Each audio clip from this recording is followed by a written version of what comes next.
Hi guys, welcome to L N academy.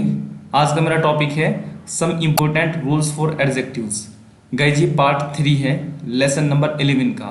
जिसने part 1 और part 2 नहीं देखा है, पहले वो पार्ट 1 और पार्ट 2 देखिए और फिर इसको देखिए, तो it will be better for those.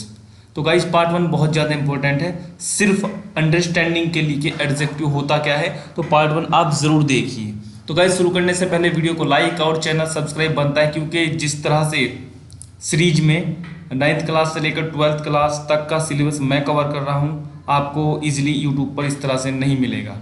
Thank you very much. शुरू करते हैं। देखिए गाइज सम इम्पोर्टेंट रूल्स ये हैं हमारे। रूल नंबर 1 सबसे पहले देख रहे, जब दो वस्तुओं का कंपैरिजन किया जाता है, मतलब उनकी तुलना की जाती है, तो कंपेयर करते समय पहली वस्तु को एक्सक्लूड करना चाहिए। अब कैसे एक्सक्लूड करना चाहिए? Iron is harder than any metal. ठीक है, नहीं मतलब एक्सक्लूड उसको मतलब उसे अलग रखना है कि वो जो जितनी भी सारी मेटल है ना, सबसे ज़्यादा हार्ड होता है क्या? आयरन। उनको सबको से अलग कर दिया है आयरन को। ठीक है, तो वही एक्सक्लूड का मतलब यहाँ पर है। ठीक है ना। तो अब देखिए ये जो है सेंटेंस क्या है, अगर हम इसको ऐसे ऐसे करते हैं, देखिए कि iron is harder than any other metal. Okay guys, तो ये जो सेंटेंस है ये करेक्ट है। तो यहाँ पर एनी अदर का यूज मान लीजिए, यहाँ पर देखिए any other, any other, any other और एनी अदर। तो वही ये कहता है, इस वाक्य का अर्थ है कि आयरन किसी भी मेटल से अधिक हार्ड है। किसी भी मेटल में आयरन भी सम्मिलित है। अतः इस वाक्य को निम्न प्रकार से लिखा जाना चाहिए कि iron is harder than any other metal. तो गाइड देखिए लगभग ऐसा लगता है कि दोनों सेंटेंस सही है, लेकिन कुछ ये इंप्रूवमेंट दे रहा है आपको कि एनी अदर। ठीक है, एनी मेटल की जगह एनी अदर, यहाँ पर इस चीज को इसने फोकस किया है। ठीक है ना। देखिए than any other, than any other, than any other, than any other. ठीक है गाइस, देखिए यहाँ पर एक ये इनकरेक्ट सेंटेंस है, एक करेक्ट है। इस तरह यहाँ से भी एक इनकरेक्ट एक करेक्ट है। ओके, तो गाइस इस हिसाब से अगर हम देखते हैं कि बेटर कौन सा है, तो इसमें ये आप यूज करें। इस तरह से तो कुछ भी नहीं है गाइस, आप एग्जाम्पल्स पढ़ लेंगे और आपको रूल्स समझ में आ गया। तो मैंने कहा था ये बहुत सिंपल है, कुछ भी नहीं है इसमें, सिर्फ अंडरस्टैंडिंग के लिए है। देखिए नंबर 2 देखिए आप। नंबर 2 में आप देखते हैं, एक वाक्य में दो कंपैरेटिव एडजेक्टिव का एक साथ प्रयोग गलत होता है। जो कंपेयर करने के लिए होता है ना, दो एडजेक्टिव नहीं करेंगे। देखिए जैसे कि इसमें he is more visor then you. देखिए मोर भी, अधिक और वाइजर भी, यहाँ पर भी ईआर लगा के इसको क्या है, एडजेक्टिव है, ये भी कंपैरेटिव एडजेक्टिव। ठीक है, तो कंपैरेटिव डिग्री कह सकते हैं। और तो इसीलिए यहाँ पर दो यूज हुए हैं, तो इनको दो को नहीं करना है। ठीक है, तो इसको देखिए इनकरेक्ट है यहाँ पर, ये देखिए। तो गाइस क्या करना है हमें कि he is visor then you, तो सिर्फ यहाँ पर वाइजर लिखना है, मोर हटाना है यहाँ पर। इसी तरह से देख comparatively better today, I am. ठीक है ना, तो ये आई एम बेटर टुडे। ठीक है ना, यहाँ पर ये हटा देना है क्योंकि एक साथ दो, यही तो कहते हैं कंपैरेटिव एडजेक्टिव दो नहीं होने से एक साथ। तो ये कितना सिंपल सा रूल है। तो गाइस ये सब इसी तरह के रूल है, कुछ भी नहीं है इनमें, इनको पढ़ना है और थोड़ा सा माइंड में बिठाना है। ओके, ये एक चीज और कंपैरेटिवली के बारे में कहता है कि यदि एडजेक्टिव कंपैरेटिव डिग्री में है, यदि एक एडजेक्टिव कंपैरेटिव डिग्री में है तो उसके साथ पॉजिटिव डिग्री का प्रयोग किया जाता है। ठीक है, पॉजिटिव डिग्री का प्रयोग करेंगे, ठीक है, नो प्रॉब्लम। अगर एडजेक्टिव कंपैरेटिव डिग्री में पहले से ही है, और देखिए कंपैरेटिवली शब्द के साथ भी कंपैरेटिव डिग्री के एडजेक्टिव का प्रयोग नहीं करना चाहिए, इसलिए यहाँ पर इसने मना कर दिया है। कंपैरेटिवली के साथ भी, ठीक है ना, किसी भी इस तरह से हम यूज नहीं कर सकते हैं। ठीक है गाइज, तो वैसे ये सही माना जाता है, लेकिन यूज करना नहीं चाहिए, जब किसने इसको करेक्ट बताया है। देखिए यहाँ पर, ठीक है, क्योंकि यहाँ पर इसने बेटर को हटा दिया है, होगा एक यूज। समझ रहे गाइज, तो कन्फ्यूजन की कोई जरूरत नहीं है, यहाँ पर बिल्कुल क्लियर चीज है कि या तो यहाँ पर जो है ना, इसने कहा कि आई एम बेटर टुडे या I am comparatively well today. देखिए बेटर को यहाँ से हटा के वेल कर दिया है, क्योंकि अदरवाइज यहाँ पर दो कंपैरेटिव एडजेक्टिव हो चुके थे, तो उसको हटा दिया गया। कंपैरेटिव डिग्री के एडजेक्टिव का प्रयोग नहीं करते हैं, तो इसके साथ एडजेक्टिव नहीं लगाया है। देखिए यहाँ पर देख सकते हैं, तो ये दोनों सेंटेंस करेक्ट है यहाँ पर ये। ठीक है, तो देखिए गाइस कुछ एडजेक्टिव जैसे सीनियर, जूनियर, यानी पोस्टीरियर, सुपीरियर, इंफीरियर और एंटीरियर, तो इत्यादि के साथ प्रोपोजिशन टू का प्रयोग किया जाता है, ठीक है, नो प्रॉब्लम। ठीक है, इसके साथ मोर या लेस का प्रयोग नहीं होता है। ये सभी एडजेक्टिव लैटिन भाषा से लिए गए हैं, मतलब ग्रहण किए गए हैं। एल्डर, प्रीफर एवं प्रीफरेबल के साथ भी, इनके साथ भी क्या होगा, टू का ही प्रयोग होता है, no problem. He is superior to me, she is junior to me, Ram is senior to Shyam. To का बस वही टू का यूज ये आपको यहाँ पर बता रहा है, देन का यूज नहीं होगा यहाँ पर, कुछ भी नहीं बता है कुछ इसमें। तो इसने फिर एक और बात की है कि ये जो वर्ड्स यहाँ पर लिखे हैं ना, मेजर, माइनर, एक्सटीरियर, इंटीरियर, जितने भी यहाँ पर इत्यादि शब्द लिखने में कंपैरेटिव डिग्री एडजेक्टिव लगते हैं, है ना। तो ये कंपैरेटिव डिग्री नहीं है, ठीक है ना, ये कंपैरेटिव डिग्री नहीं है, इनके साथ कंपैरेटिव डिग्री एडजेक्टिव लगते हैं। तो इनका प्रयोग कंपैरिजन हेतु नहीं किया जा सकता, बिल्कुल ठीक है ना। जब इनके साथ कंपैरेटिव डिग्री एडजेक्टिव लगेंगे तो ये कंपैरेटिव डिग्री है ही नहीं है, तो इनके साथ जो है ना इनका प्रयोग मतलब एज ए कंपैरिजन हेतु नहीं किया जा सकता, बिल्कुल ठीक है। इनको याद रख लेना गाइस, इनको पढ़ लेना, माइंड में बिठा लेना अपने, ओके गाइस।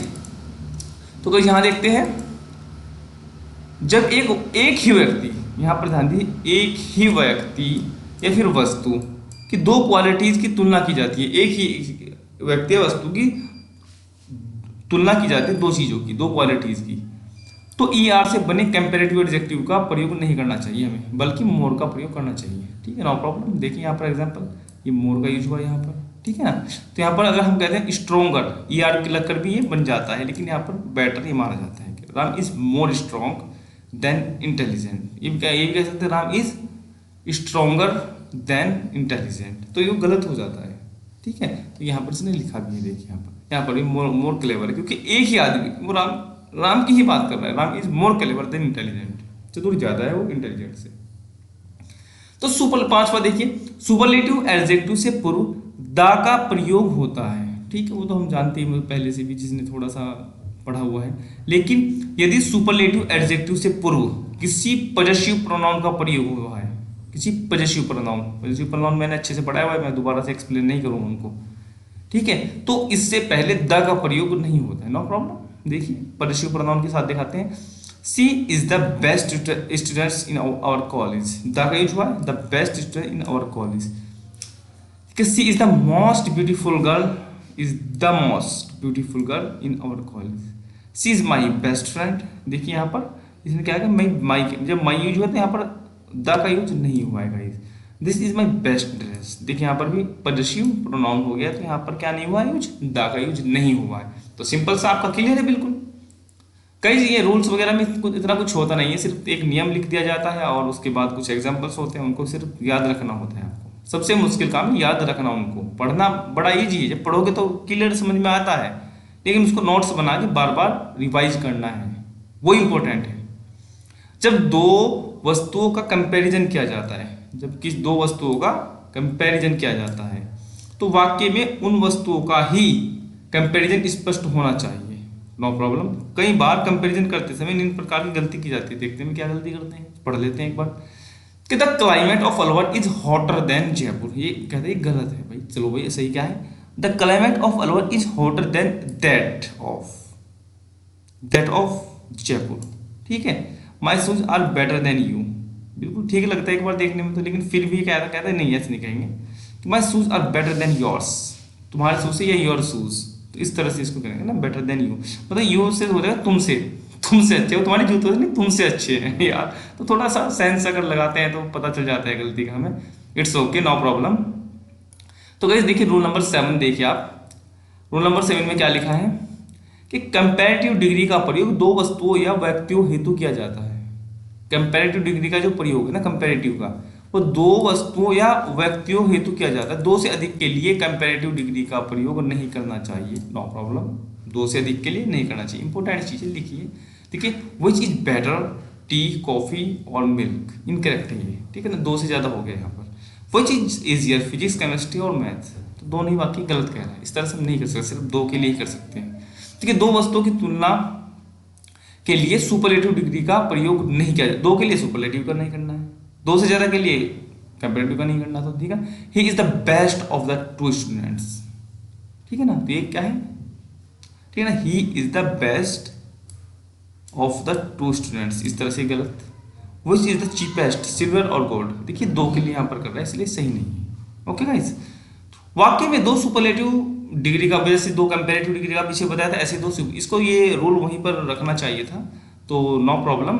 तो अब यहाँ पर पढ़ लेते हैं। देखिए मोस्ट और स्ट्रॉन्गेस्ट, ओके ना, तो he is the most strongest of all, मतलब सबसे ज्यादा स्ट्रॉन्ग। तो यहाँ पर मोस्ट का स्ट्रॉन्ग गलत है, तो करेक्ट क्या होगा, he is the strongest of all, ये सही है।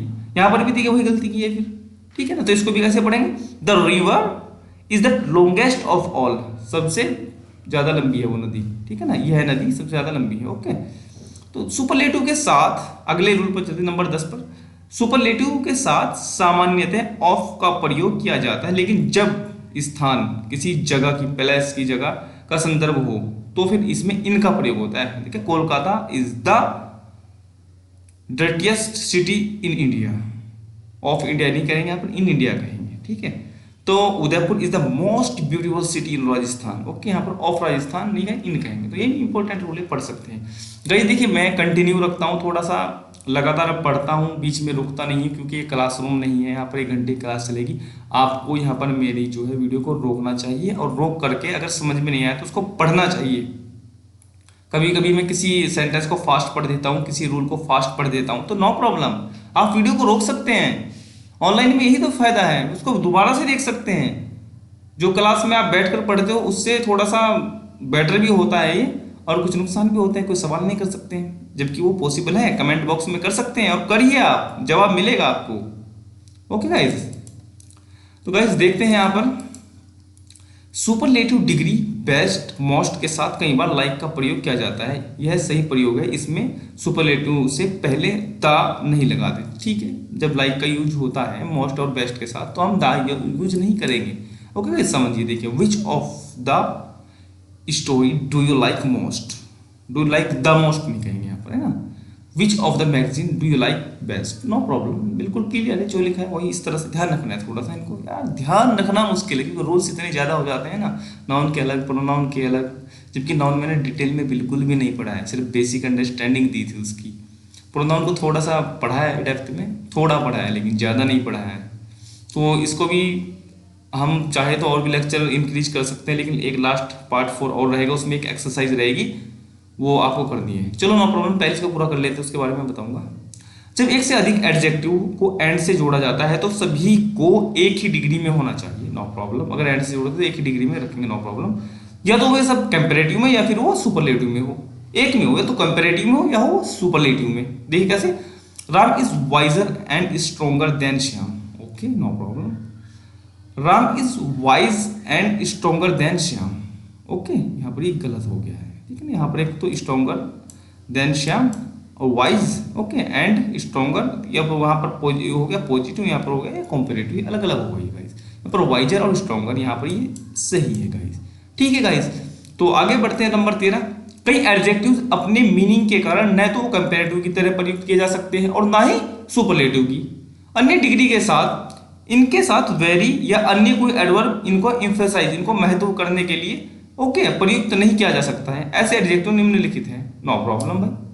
ना तो इनको जो है ना हम कंपेरेटिव की तरह प्रयुक्त किया जा सकते हैं और ना ही सुपरलेटिव की तरह, नो प्रॉब्लम। एब्सोल्यूट, परफेक्ट, इन चीज़ों का आपको याद रख लेना है गाइस, इनका हम इस तरह से यूज नहीं कर सकते हैं, ठीक है गाइस। आप इनको थोड़ा सा माइंड में बिठा लेना, एक बार इनके मीनिंग्स देख लेना, अगर किसी का मीनिंग आपको नहीं पता है ना, ओके ना।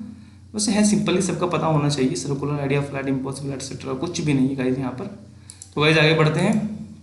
तो गाइस मुझे लगता है ये लास्ट स्लाइड है।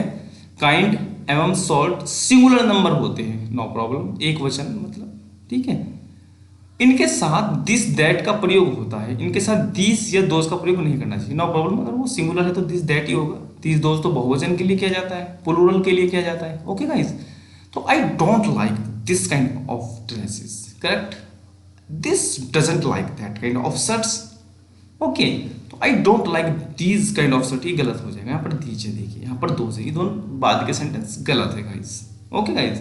तो वन ऑफ द सुपरलेटिव, निम्न वाक्यों के ध्यानपूर्वक देखिए, चलो देख लेते हैं क्या है भाई इसमें क्या है, वन ऑफ द का यूज बता रहे हैं यहाँ पर, चलो देख लेते हैं। He is one of the best students in our class, he is one of the best sportsman of all, तो नो प्रॉब्लम। तो यहाँ one one of the plus superlative के बाद आने वाला नाउन जो है ना प्लूरल में होगा। देखते हैं, हाँ यार ये प्लूरल में और ये भी प्लूरल में, देखिए यहाँ पर ई एन मैन। ओके, ये एक महत्वपूर्ण बिंदु है। कुछ भी नहीं है गाइस, यहाँ पर कुछ नियम से बताएं थोड़ा सा, जिनको हमें दिमाग में डालना है, उनको मतलब याद रखना है हमेशा के लिए। बड़ा सिंपल है, यहाँ पर कुछ भी नहीं है इतना एक्स्ट्रा। तो गाइस अगले पार्ट में कुछ भी ज़्यादा नहीं होगा, एक एक्सरसाइज होगी, बहुत इंपॉर्टेंट एक्सरसाइज होगी, हिंदी से उसमें इंग्लिश में ट्रांसलेट करना है। इंग्लिश में ट्रांसलेट करोगे तो उसका सोल्यूशन भी वहां पर आपको मिलेगा। ये मान लीजिए, उनका एग्जाम्पल समझ सकते हैं भाई, देखिए जिनके पास टाइम है, जो सच में अपना जो है ना देखना चाहते हैं कि हम कितने पानी में हैं, हमारा लेवल क्या है, वो सच में ही अगर वो 50 सेंटेंस है, 50 में से अगर वो 5 भी कर पाते हैं तो उनको पता चलेगा कि हम 10% हम सही कर सकते हैं। क्योंकि बहुत सारे रूल्स यूज होते हैं उसमें, सेंटेंस आने चाहिए आपको बनाने के लिए, उसके स्ट्रक्चर पता होना चाहिए, बहुत सारे कंजक्शन यूज होते हैं, तो इतना आसान भी नहीं होता। लेकिन फिर भी आप स्पीकिंग के लिए उनके जो सॉल्यूशन है ना उसके साथ प्रैक्टिस कीजिए जोर जोर से बोल करके, तो उससे स्पीकिंग तो कम से कम इम्प्रूव होगी आपकी। तो कोई नहीं, अगले लेक्चर को देखना उन लोगों के लिए बहुत ज़रूरी है जो एक्सरसाइज प्रैक्टिस करना पसंद करेंगे। Thank you very much.